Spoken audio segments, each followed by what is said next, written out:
Hello दोस्तों, मैं रविंद्र खरे। आज अपन पढ़ेंगे कक्षा 10वीं का गणित।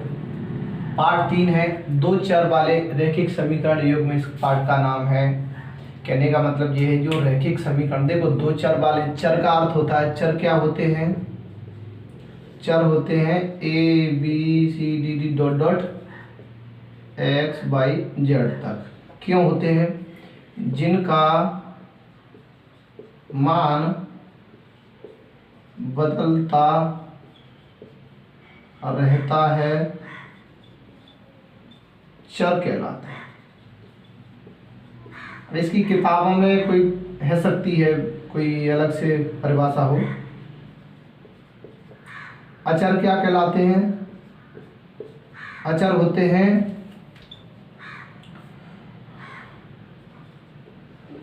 अंक गणितीय संख्या। जैसे अब अपन यहाँ माइनस अनंत से लेकर के प्लस अनंत भी लिख सकते हैं। माइनस अनंत से प्लस अनंत तक। इसमें क्या आ जाता है? माइनस अनंत से dot dot dot 1 2 3 dot dot dot अनंत तक। ये सब अचर कहलाते हैं, ये चर कहलाते हैं। ठीक है, चलो इसको मिटाते हैं, समझ आ गया होगा। रैखिक समीकरण, देखो दो चर वाले रैखिक समीकरण क्या कहलाएंगे? x प्लस वाई बराबर 7, वाई माइनस एक्स बराबर 3, 3x माइनस 4y बराबर 9।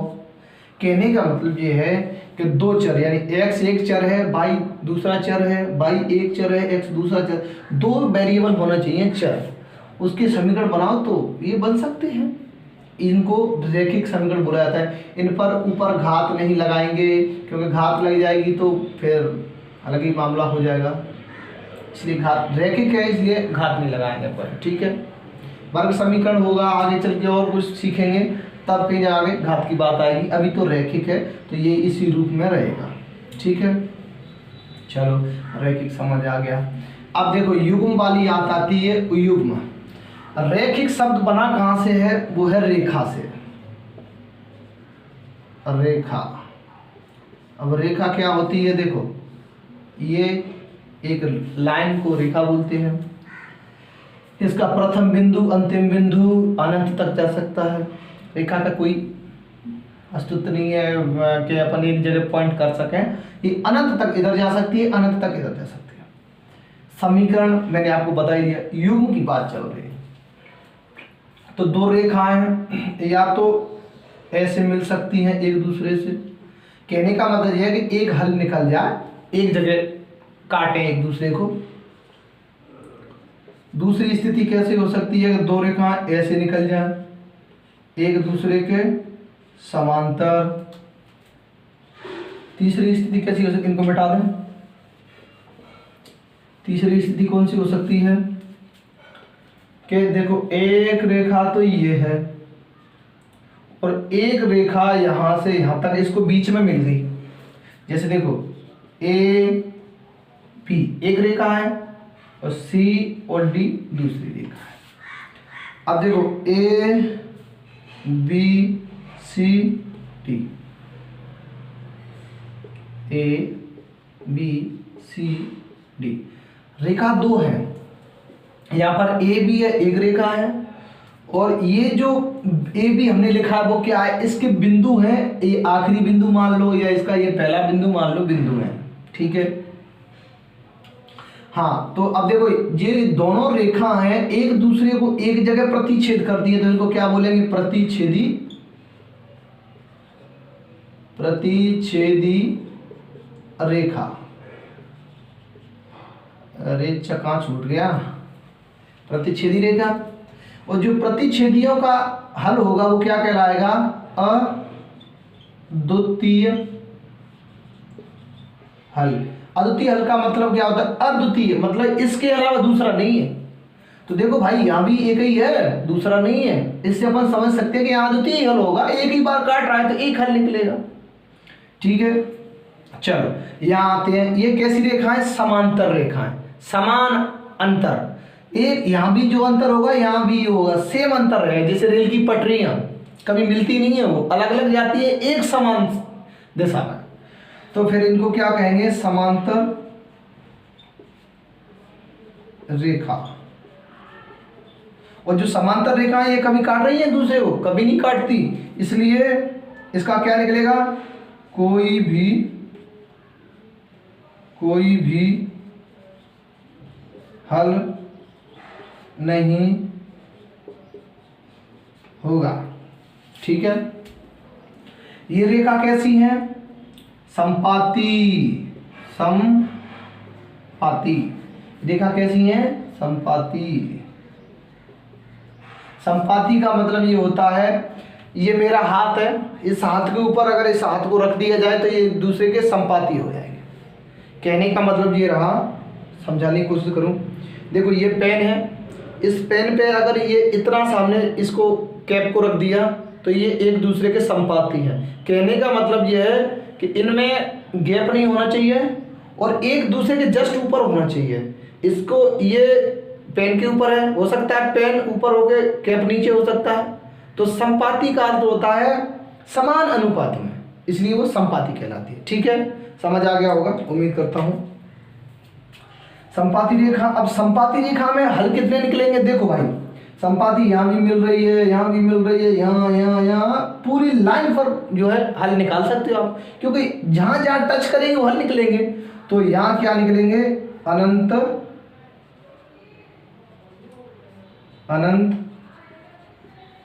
अनेक हल होंगे। सही लिख जा भैया। ठीक है, लिखने में थोड़ा सा मैं बहुत दिनों से नहीं पढ़ा रहा हूँ तो हो सकता है लिखने में थोड़ी दिक्कत आ रही हो। तो चर समझ गए। रेखिक का अर्थ होता है रेखा से, जब दो रेखाओं का युग्म ऐसे हो सकता है, सीधे जा सकती हैं, मतलब प्रतिच्छेदी हो सकती हैं, समांतर हो सकती हैं, समपाती हो सकती हैं, वही कंडीशन हो सकती है। और कौन कौन सी, यही कंडीशन तीनों। तो जब प्रतिच्छेदी, जब ऐसे प्रतिच्छेद करेंगी तो प्रतिच्छेदी रेखाएं कहलाएंगी, रेखाएं। और प्रतिच्छेदी रेखाओं से अद्वितीय हल निकलता है हमेशा, क्योंकि ये एक ही जगह क्रॉस करती हैं, इसलिए कभी अद्वितीय के अलावा दूसरा हल निकल ही नहीं सकता। अब इसके लिए कंडीशन भी बता दूं तो एक कंडीशन होती है, मैं यही लिख देता हूं थोड़ा सा, अगर आपको इजाजत दें तो। चलो कंडीशन बाद में समझाएंगे, क्योंकि फिर आप एक साथ भूल जाओगे। जैसी जैसी स्थिति बनेगी मैं समझाता चलूंगा। प्रतिच्छेदी रेखा अद्वितीय हल होता है, ये समझ लीजिए। अनेक हल होता है, ये समझ लीजिए। और जब समांतर रेखा होती है तो कोई भी हल नहीं हो सकता है। ये कभी कभी ऑब्जेक्टिव टाइप पेपर में आ जाते हैं। ठीक है, तो ये समझने के लिए रैखिक समीकरण युग्म में मैंने बता दिया। एक चीज बताना भूल गया, रैखिक समीकरण क्या होता है। रैखिक समीकरण बता दिया ना, x + y = 7। कहने का मतलब दो चर होंगे, उनका जोड़ कर सकते हैं, घटा सकते हैं और बराबर में कुछ वैल्यू हो सकती है, रैखिक समीकरण कहलाता है। थोड़ा सा ये एनसीईआरटी का गणित है, सबको दिख रहा हो तो इसमें उदाहरण नंबर 2 दिया है, एक भी दिया है, मैं आपको उदाहरण नंबर 2 करा रहा हूँ। तो सबसे पहले इसको पढ़ते हैं प्रेम से। रोमिला एक स्टेशनरी की दुकान पर गई और उसने 9 रुपए में 2 पेंसिल 3 रबड़ खरीदी। ठीक है, चलो सबसे पहले अपन क्या करते हैं, इसको पढ़ते जाएंगे और बनाते जाएंगे। तो पहले पढ़ लेते हैं। स्टेशनरी पर गई, 9 रुपए में उसने 2 पेंसिल 3 रबड़ खरीदी। उसकी सहेली सोनाली ने रोमिला के पास नई तरह की पेंसिल और रबड़ देखी और उसने भी 18 रुपए में उसी तरह की 4 पेंसिल 6 रबड़ खरीदी। इस स्थिति को बीजगणितीय तथा ग्राफीय रूप में व्यक्त कीजिए। चलो पढ़ लिया, अब कहीं लिखने की जरूरत नहीं है। सबसे पहली चीज देखो, x y और अचर, इस तरह से, या प्लस भी हो सकता है माइनस भी, इस तरह से रैखिक समीकरण चलता है। यहाँ अचर वैल्यू आएगी। तो देखो यहाँ जो मान के चलो हमारे पास क्वांटिटी होती है, वैल्यू यहाँ क्या रहेगी, वस्तुएं। देखो 1 और 2, ये दोनों क्या है, वस्तुओं की गणना करें, मतलब यहाँ वस्तुओं को लिखना पड़ेगा। और यहाँ मान लो पैसा, रुपए, कहने का अर्थ है अपनी प्रॉपर्टी, इसको प्रॉपर्टी कह सकते हैं। इस जगह पर क्या आएगी, प्रॉपर्टी। अब प्रॉपर्टी क्या हो सकती है, जैसे कभी पैसा आया तो पैसा का बदल जाता है, 5 करोड़ 5 का ही रहेगा। हाँ, पेंसिल का भाव चेंज हो सकता है, तो वो चर है दोनों, तो यहाँ लिखेंगे उनको समझाने के लिए कि रैखिक समीकरण को पोजीशन कहाँ लिखते हैं, समीकरण कब बनाते हैं, क्योंकि ये प्रॉपर्टी जो है ना, अब तुमको थोड़ी सी सुनने की जरूरत है, समझने की जरूरत है। देखो इसमें लिखा है रोमेला एक स्टेशनरी की दुकान पर 9 रुपए में, ठीक है, तो ये 9 रुपए हो गए बराबर क्या लेके आइए, 2 पेंसिल। अब सबसे पहले एक काम करो, पेंसिल और वो मान लो, तो हल माना पेंसिल का मूल्य बराबर x, रुपए का निशान है लेकिन मैं रुपए ही लिख देता, समझने में दिक्कत हो तो। और क्या खरीदा उसने, रबड़, हाँ रबड़ का मूल्य 22 रुपए। हमने क्या किया कि इसको मान लिया कि पेंसिल का मूल्य 1 रुपया रहा होगा और रबड़ का मूल्य 22 रुपया रहा होगा, ठीक है।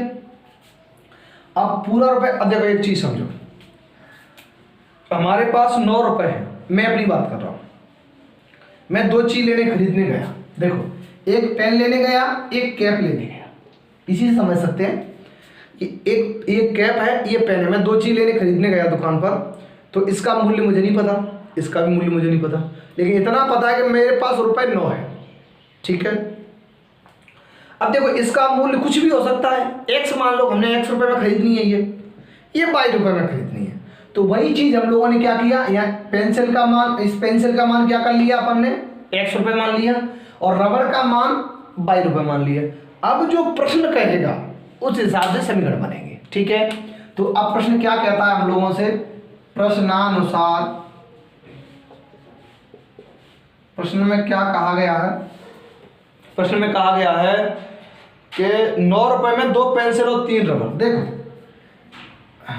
2 पेंसिल है 3, हाँ 2 पेंसिल, 2 पेंसिल और, देखो और की जगह प्रायिकता निकालेंगे तब भी प्लस आता है, यहाँ भी प्लस आता है, ठीक है। 2 और 3 रबड़, तो 3 रबड़, ये हम लोगों ने 3 रबड़ खरीदनी है और कितने रुपए में खरीदी, 9 रुपए में। ये समझाने के लिए स्टेप बता रहा हूँ, आगे नहीं बताऊंगा, ये कि अभी थोड़ा सा शुरुआत है इसलिए बता रहा हूँ। देखो 2 पेंसिल खरीदी हम लोगों ने और 3 रबड़ खरीदी, वो 9 रुपए में खरीदी हम लोगों ने। अब देखो पेंसिल का मूल्य नहीं पता कितने रुपए की लगाई है उसने, 1.5 रुपए की लगाई है या 2 की लगाई है, 3 की लगाई, हमें नहीं पता, नहीं पता तो हमारे पास हम मान लेते हैं 1 रुपए की लगाई होगी उसने।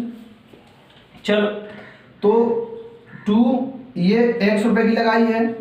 देखो अगर ये 1 रुपए की है, हमारे पास रुपए कितने हैं, 2, तो 1 रुपए की अगर ये है और 2 रुपए हैं, तो 2 से अगर हमने, अब हम पूछें कितनी पेंसिल आएंगी, तो 2 पेंसिल आएंगी, क्योंकि 2 का 1 से गुणा करेंगे अपन, तब पता लगेगा कितनी पेंसिल आएंगी।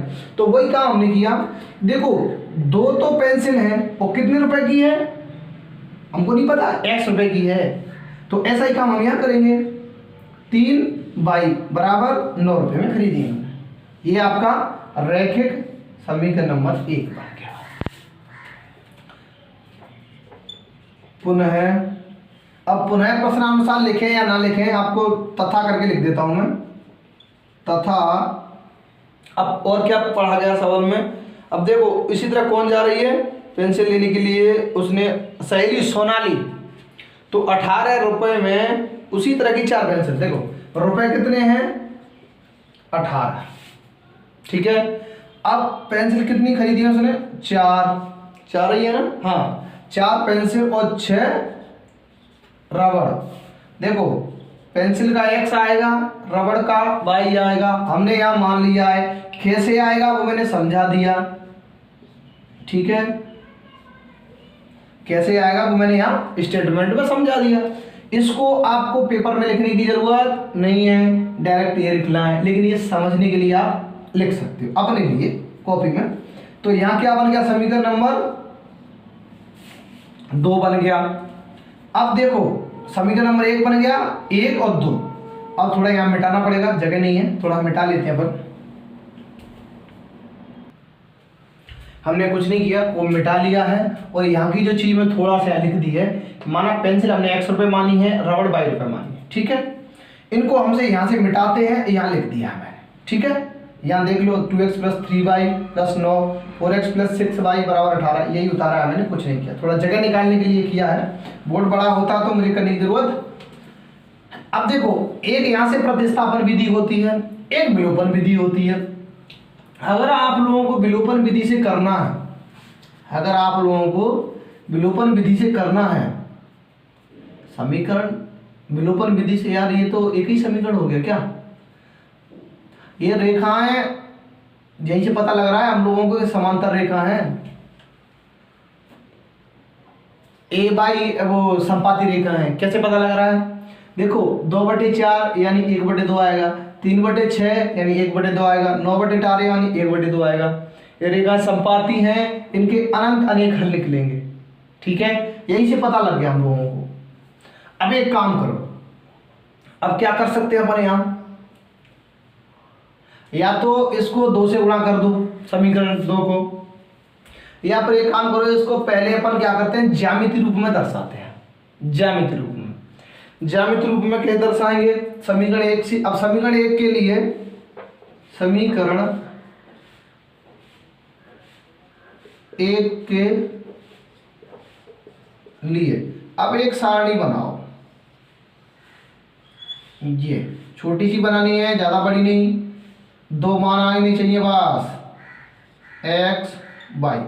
देखो एक बार x का मान 0 ले लो, एक बार y का ले लो। मैं ये नहीं करा कि आपको लेना ही पड़ेगा, अरे भैया जितनी संख्या है ना उतनी ले सकते हो आप, 1 ले लो, 2 ले लो, 4 ले लो, 5, 50 ले लो, कोई मैटर नहीं कर।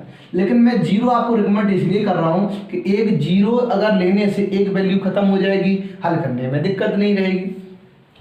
तो आप ये रफ कार्य करेंगे, ये इतना तो लिखेंगे, लेकिन ये जो मैं लिख रहा हूँ ना, ये रफ कार्य है, इसको अपन क्वेश्चन में ऐड नहीं करेंगे आंसर में। तो देखो यहाँ क्या है, 2x + 3y = 9।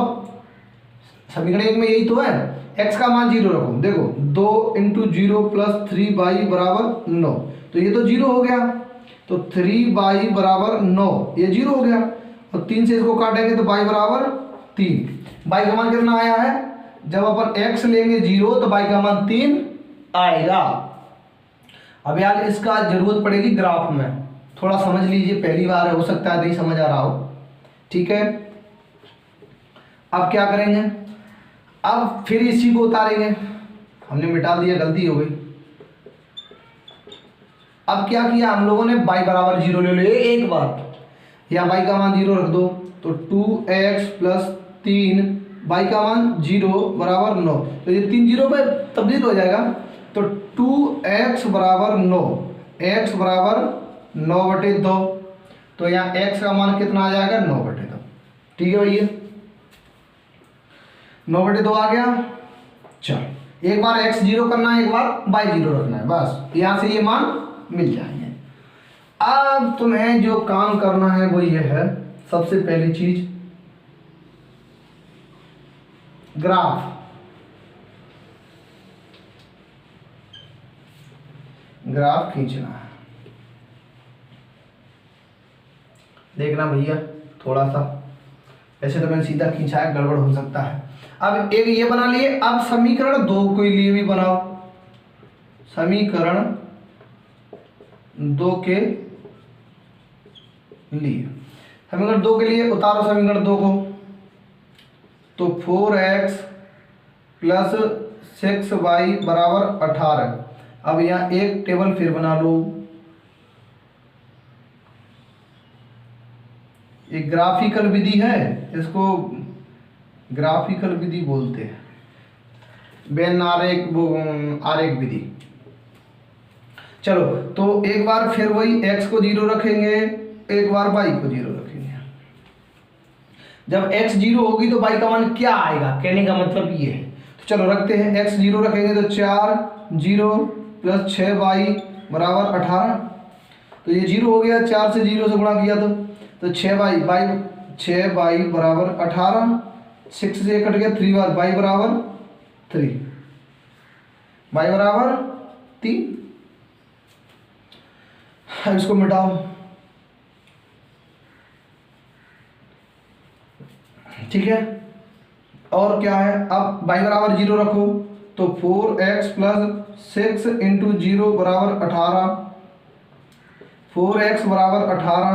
4 से इसको काटेंगे या फिर एक काम कर, 4 से इसको काटेंगे तो 9/2 ही आएगा, मतलब 9/2।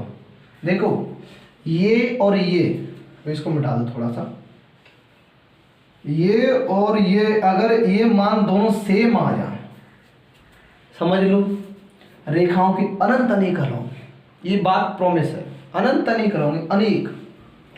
चलो अभी आ ही गया है तो थोड़ा सा चेक करते हैं। यहाँ एक काम करो, 1 2 3 4 और ये 5, देखो 1 2 3 4 और 5। यहाँ भी लिखो 1 2 3 4 5 6। क्यों? और यहां भी लिख सकता हूं मैं, ये x अक्ष है, अच्छा ये y अक्ष है, ठीक है। इसको लिख सकता हूं, लेकिन लिखने की भी इसलिए जरूरत नहीं पड़ी कि यहाँ कोई भी माइनस का मान नहीं है। अगर इसमें माइनस होता कोई एक तो इधर भी बढ़ा, तो मैं इधर भी बढ़ा देता। यहाँ क्या है, सब कुछ 0 0, इसको मूल बिंदु बोलते हैं, ठीक है। मूल बिंदु के निर्देशांक 0 ही 0 होते हैं। चलो रखो, x पर चलेंगे 0 तो y पर 3 चलना पड़ेगा। देखो x पर अपन इधर से चलेंगे 0 तक, मतलब 0 ही है रहेंगे, तो y पर कितना चलना पड़ेगा 3, मतलब यहाँ ये बिंदु, ठीक है। फिर अब या x प्लस 9/2 को लिखते हैं 4.5, 9/2 क्या लिखते हैं 4.5। तो देखो x पर 4.5, चलो 1 चल गए 2 3 4, यहाँ 4.5 होगा कहीं 4.5, तो एक बिंदु यहाँ आ गया। अब देखो x बराबर इतना चल गए तो y पे कितना चलना पड़ेगा, y पे चलना पड़ेगा अपन लोगों को 0, मतलब एक बिंदु ये रहा, एक ये रहा, एक ये रहा। देखो इससे इसको मिलाने की जरूरत नहीं है, इससे इसको मिलाने की जरूरत नहीं है, लेकिन इनसे इनको मिलाने की जरूरत है क्योंकि यहाँ लाइन नहीं है। चलो मिलाते हैं, गलत ना हो जाए भैया, देखते हैं देखते हैं देखते हैं, ऐसे शाबाश, मिल गई, ये लाइन खिंच गई। इसको और आगे बढ़ा दो, ये 4.5 को हटा दो यहाँ से, ठीक है, बढ़ा दी हम लोगों ने। अब देखो ये जो है ना लाइन बन गई, रेखा। अब इसको भी बनाएंगे तब भी यही लाइन आएगी क्योंकि सेम A to Z है, सेम लाइन है कि नहीं, चलो सेम लाइन एकदम। अब लाइन सेम है, अब क्या करेंगे अपन, इसके बिंदु निकालो। देखो ये x अक्ष है, बिंदु के निर्देशांक लिखने के लिए x y में लिखते हैं, जो x पे काटा गया अंतःखंड होगा वो लिखेंगे और बाद में कोमा लगा के y का लिखेंगे। तो देखो x का यहाँ क्या है 0, x का क्या है 4.5, सॉरी 4.5, और y का क्या है 0। तो ये निर्देशांक यहाँ के आ गए, यहाँ के निर्देशांक क्या होंगे 4.5 और 0। क्यों कि जब अपन इधर से x में 4.5 चले तो y पर 0 चले थे हम, तो यहाँ बिंदु के निर्देशांक आ गए, इस बिंदु के निर्देशांक, ठीक है। और x को पहले लिखते हैं, x अक्ष पर जितनी दूरी चलेंगे उसको पहले लिखेंगे कोमा लगा के, जो y पर वैल्यू चली होगी वो लिखेंगे। चलो अब क्या हुआ, यहाँ y पर 3 चले हैं हम, यानी x पर जब y पर 3 चले थे तो x पर x और y आएगा यहाँ। तो x का मान हम x पर कितना चले हैं यहां से पता लगता है, देखो हाँ x पर कितना चले गए अपन 4.5 चल गए और y पर 0, ठीक है। अब एक बिंदु यहां से है तो x पर 0 चलेंगे तब y पर 3 चले हैं अपन, तो देखो y पर तो 3 आ गया y की जगह पर, और x पर कितना चले 0, तो ये जो 0,3 निर्देशांक आएगा, ठीक है, 0,3 निर्देशांक आएगा, समझ गए। अब एक काम करते हैं, ये रेखा कौन सी रेखा से आया, ये जो रेखा का समीकरण है किस रेखा पर हमने किया था, तो देखो ये दोनों रेखाओं से एक ही आया है, तो 2x प्लस 3y बराबर 9। यहाँ जगह नहीं है, यहाँ जगह नहीं, कहीं भी इसके नीचे ही इसको लिख दो, क्योंकि इसी का इस रेखा का भी रैखिक समीकरण है, और जो 4x प्लस 6y बराबर 18 है उसका भी ये रेखा है, उसी की दोनों की रेखा एक ही सेम खींची है, इसलिए हम दोनों को यही एडजस्ट कर देंगे बताने के लिए कि ये जो रेखा खींची गई है किस समीकरण से खींची गई है। तो इससे भी खींची तब भी ये आई है, इससे भी खींची तब भी हम लोगों ने यही पाई है। तो ये ग्राफिकल एक विधि हो गई, हमको ये हल निकल गए इसके। देखो एक ये हल है, एक ये हल है, ठीक है। यहाँ तो दोनों का हल होता ही है, समझ गए, और इसमें समझाने की जरूरत मुझे नहीं लगता कुछ होगा।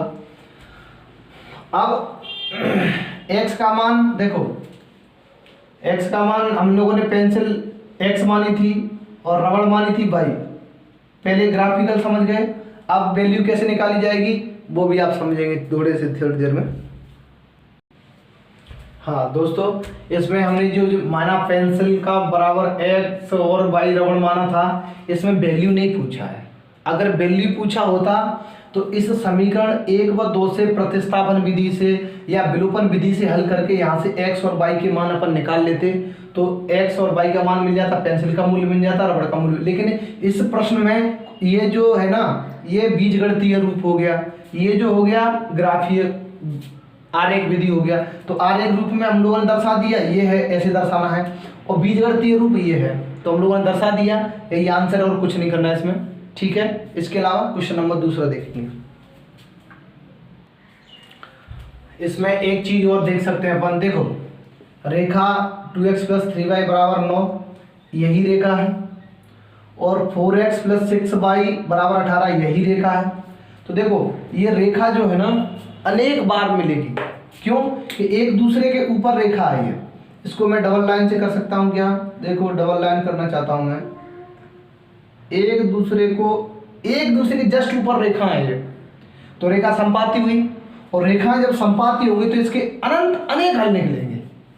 अगर आप देखना चाहें तो एक दूसरे के जस्ट ऊपर है, संपाती रेखा है ये रेखा कैसे संबंधित रही है, देखो ऐसे हो रही है, एक रेखा ये एक दूसरे के ऊपर हो गई कि नहीं हो गई, तो एक दूसरे के ऊपर है दोनों, क्योंकि एक जस्ट एक ही लाइन पे जा रही है, एक दूसरे के ऊपर जा रही है, संपाती रेखा है, और जब रेखा संपाती होती है तो इनके हल कितने निकलेंगे, अनंत अनेक हल निकल सकते हैं, ठीक है, और उसमें देखने की जरूरत नहीं है।